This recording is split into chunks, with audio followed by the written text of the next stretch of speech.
Ce qui nous amène aujourd'hui dans les grandes surfaces, et je crois qu'il ne faut pas se focaliser non plus sur le magasin où nous sommes là ponctuellement, toutes les chaînes de magasins sont visitées par les agriculteurs, c'est de faire un tour dans les rayons pour voir si la satanée loi Egalim, qui était portée par notre président Macron en disant qu'il allait sauver l'agriculture grâce à cette loi, puisqu'en fait cette loi-là, elle prétendait inverser la construction du prix.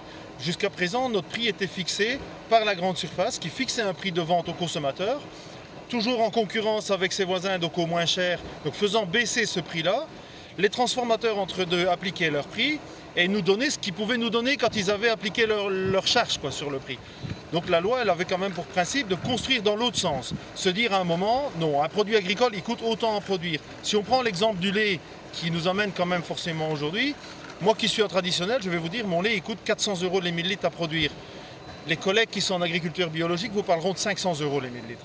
À ça doivent se rajouter les coûts de collecte, les coûts des transformateurs. C'est ça qu'on attend, qu'à un moment on soit payé pour notre travail. Et c'est toujours pas d'application. La loi elle a été pondue maintenant, ça va bientôt faire 2 ans, et elle n'est toujours pas appliquée. On vient sur place, dans les rayons, constater nous-mêmes pour voir si les prix qui ont été plus ou moins définis, reconnaissant les coûts de production, les coûts de transformation, sont respectés ou pas. S'ils ne le sont pas, forcément on va afficher dans le magasin et on ira voir la directrice du magasin pour lui demander des comptes. Et là j'interpelle le consommateur français. On ne peut pas indéfiniment prétendre d'imposer des normes de production en France qui sont les meilleures au monde, qui sont les plus hautes au niveau qualitatif, et dans le même temps laisser dans les rayons des magasins pour le consommateur des produits importés qui n'ont ni valeur économique, environnementale, mais qui forcément sont moins chers et que le consommateur est tenté d'acheter.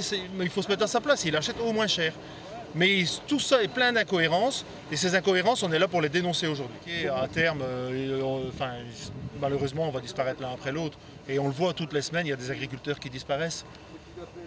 Et s'il n'y a pas une réelle volonté de soutenir l'agriculture française par le biais de la rémunération de son travail, on n'arrivera jamais, on ne peut pas se battre. Mais l'industrie est déjà passée par là, regardez un petit peu alentour de vous, tout a quitté la France, quoi. Selon vous, à quel niveau est-ce que ça bloque dans l'application de la loi Egalim? Est-ce que c'est les distributeurs ou est-ce que c'est les intermédiaires qui bloquent? Je pense que les distributeurs ont quand même un grand rôle par rapport à ce blocage au niveau de la loi Egalim. Parce que pourquoi? Tout simplement, ils sont toujours en concurrence l'un avec l'autre.